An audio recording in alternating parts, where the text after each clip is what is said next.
Hello and welcome to Dawn Chorus Writes, a Miraculous Ladybug fanfiction and audiofic. This is a new series called Plagg's Day Out and is a companion piece to The Princess and the Cheese. So I hope you enjoy it. It is written by Jheqia, narrated by Dawn myself. Hello! And yeah, I hope you really enjoy this. It's a really fun little piece to go alongside of it. Massive shout out and lots of love to Arkatza for her commissioned art piece for the thumbnail. So all her information is listed down below. Make sure you go and send her some love. Make sure you send Jheqia some love for writing it. All her information is listed down below. Make sure you send me some love by smashing that like button. Comment down below what you think of it and what will happen in the next part. And make sure you subscribe so you do not miss out on this one and other series and other one-shots to come. And enjoy.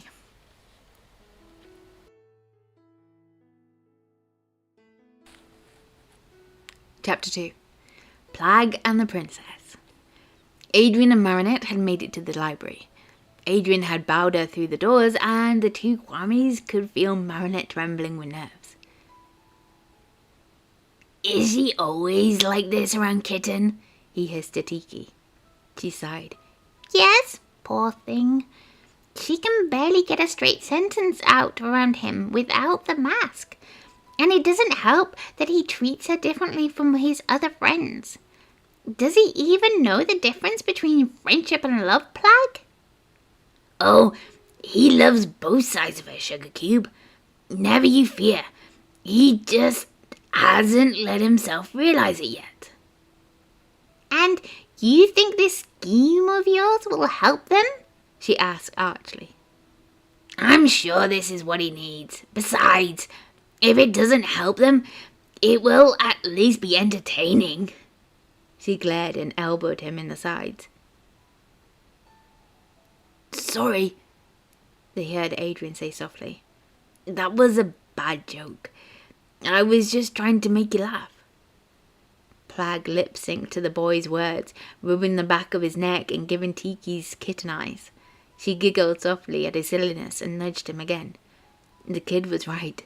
It felt good to make your friends laugh. It wasn't that bad. I just was surprised. I didn't know you liked puns. Plagg rolled his eyes and Tikki giggled behind her paws. "Well," Marinette said shyly, "let's get a head start on our project, shall we?" Plagg's mouth popped open and he had to smother his own laughter in Tikki's back as Marinette moved deeper into the library shelves. You wouldn't believe how excited he gets when she puns around with him in either form. I think it's his love language or something." "You should let him know you're still here, shouldn't you?" his partner whispered. He nodded. Time to make another appearance. Plagg stuck his head out of the side of Marinette's purse, just long enough for Adrien to see him and waggle his tongue at him. The boy glared at him and Plagg sniggered silently before pulling his head back in. "Kitten is gonna be listening, Teeks, so better leave the talking to me for now. Okay?" "If you say so," she muttered, curling up for a rest. He patted her gently on the head. If nothing else came of this, then at least he would get to spend the day with her. He would never admit it, but he missed her. He stuck his head through the top of the purse to keep an eye on the book. "Adrien laughed at my joke!" Marinette squealed quietly, spinning on her toes, a goofy grin plastered all over her face. "He wanted me to be his partner." "Seriously, how could Kitten not see she loved him? It was so obvious it was painful." "Of course he did," Plagg said, rolling his eyes. "Teenagers. You're amazing. Cat Noir always says so. But why do you pun with that kid and not with Cat?" Marinette started scanning the shelves, finding an appropriate book and sighing wistfully. "It's not like I don't like Cat's puns. It's just that he tends to go overboard sometimes, and between the puns and the flirting, it can be hard to take him seriously. That Adrien kid was flirting too, He whispered shyly. If I've learned anything from Cat's anime films, that hand slamming thing was straight off the screen. Figures, she muttered, rolling her eyes. Then she stilled. Her eyes blew wide and she stared down at him. Wait, Adrien was flirting with me? Her voice was such a perfect blend of awe and anxiety, and her face was so sappy that if Adrien hadn't been eavesdropping in the next aisle, he would have howled with laughter. As it was, he stuffed his paw into his mouth and hid his reaction, and Tikki levelled an amused stare at him.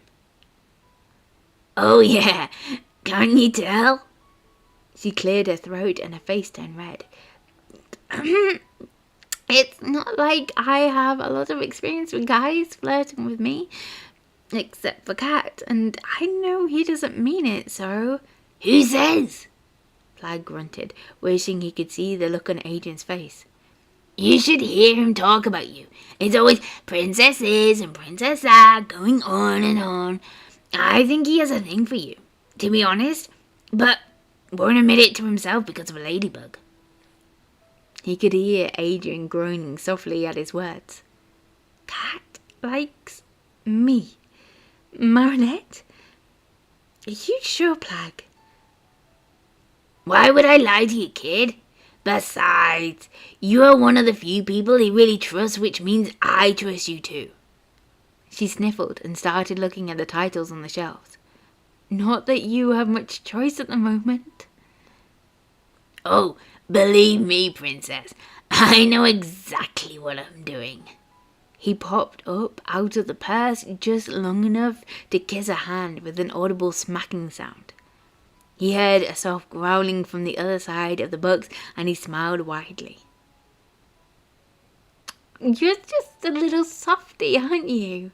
She cooed as she pulled another book off the shelf and went to find his secluded studies table. Yeah, just don't spread it around. He ducked back into the purse. Kitten's going on the offensive, he whispered to Tikki. What does that mean, Plagg? He sniggered and gave her a knowing grin. He is going to be all over your bug like a cat on catnip. She shot him a worried look. Are you sure you know what you're doing? I don't want Marinette hurt by giving her false hope. He patted her fondly on the head. Don't worry, Sugar Cube. He's a good kitten. He's just torn between two sides. Since the bug has been pushing him away, we need to remind him of his very good friend, Marinette. He did a little air quotes with his paws. He calls her princess for a reason, you know. Even if he doesn't realize it.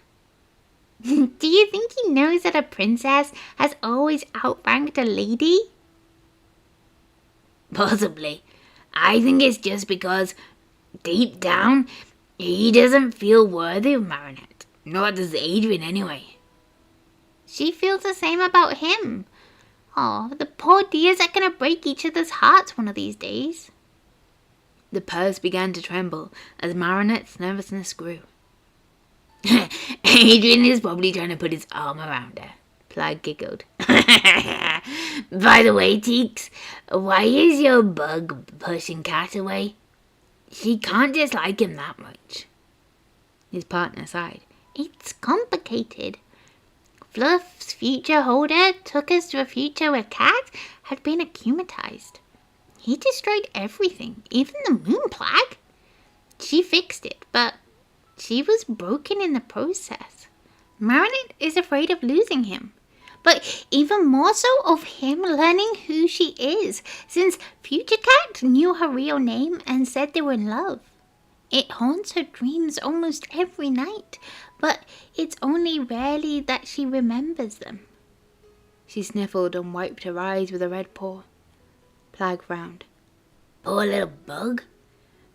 If I'd known, should I call this off then, Teeks? Tikki shook her head. No! The safest way for them to be together right now is as Marinette and Adrien.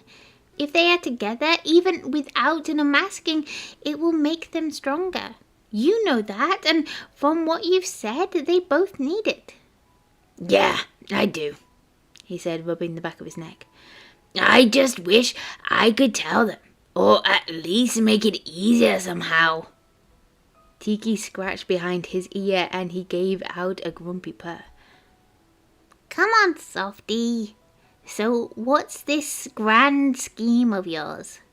At that moment, the bell for the end of period rang out and they were jostled roughly as Marinette leapt to her feet. Thanks, the bell for lunch, she squeaked. Marinette, do you still want to have lunch with me? Why is he nervous? Tikki whispered. Plagg snorted.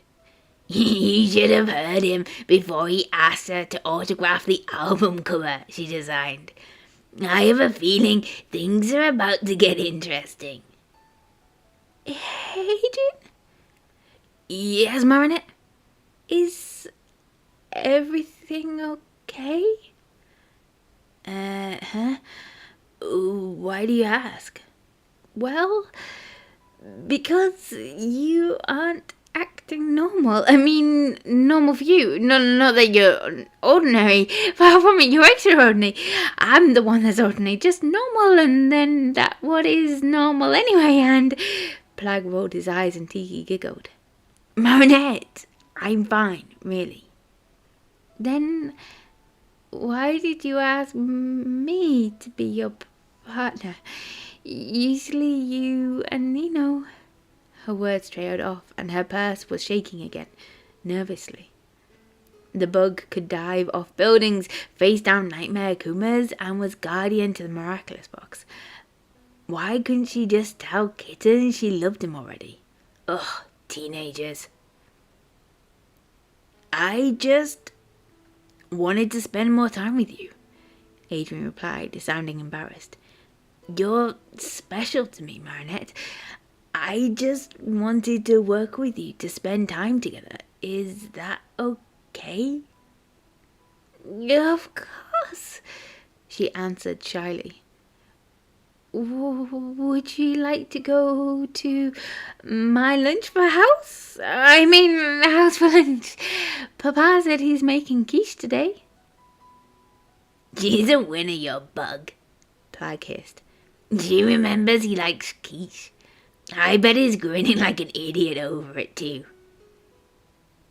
Marinette remembers everything about Adrien, Tikki whispered back. She carries that boy's schedule for the next 3 years around in her head. That sounds amazing, Marinette. Thanks. Plagg poked his head through the side of the purse once more. Yep, Kitten's grinning and giving her kitten eyes. Seems a waste to me to add egg and milk to perfectly good cheese, but it makes him happy. Does she make him happy? Tikki asked worriedly. He shifted and put a paw around her. I know she does, Teeks. No worries. Between the two of us working on it, he'll ask her out by the end of the day. She looked at him shrewdly. Is this one of your silly bets, Plagg? You know they never end well. Come on, Sugar Cube. Name one time when one of our bets went south. Do the Dark Ages ring a bell? Okay, bet you can't name two then. Mount Phoenicis? Alright, you made your point. So, let's not bet. I'm too sure for that anyway. Tikki crossed her paws and sighed. Just name your conditions and be done with it. He snickered. Fine, I bet you any one thing that they will be dating with a reveal by the end of the day. If I win, you have to get pigtails to make me a cheesecake. She levelled a stare. And I bet that cheesecake that something will go wrong with your plan. If I win, you have to wear the bell. He winced. Whilst it was funny to have his kitten running around with a shiny bell around his neck, Plagg would rather be caught dead, and Tikki knew it. The bell? Really? Take it or leave it. He sighed gustily. Fine! Now, help me figure out how to get them closer over quiche.